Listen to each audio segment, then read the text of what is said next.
नमस्कार बंधू आणि भगिनींनो, आपल्या नालासोपारा मतदारसंघातनं जनसामान्यांचे आवाज असलेले आपले उमेदवार, महायुतीचे उमेदवार, भारतीय जनता पक्षाचे उमेदवार राजन नाईक यांना प्रचंड मताने निवडून द्या, ही विनंती मी आपल्या सर्वांना करतो।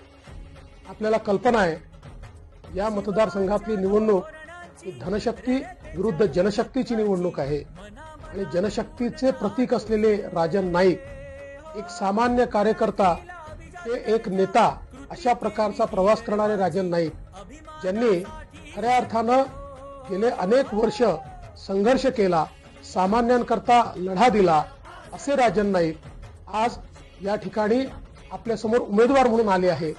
आपल्या सर्वांना विनंती करतो की त्या 20 तारखेला त्यांच्या कमळाचं बटन दाबून राजन नाईक यांना प्रचंड बहुमताने विजयी करा आणि राज्यामध्ये महायुतीचंच सरकार आणा। धन्यवाद।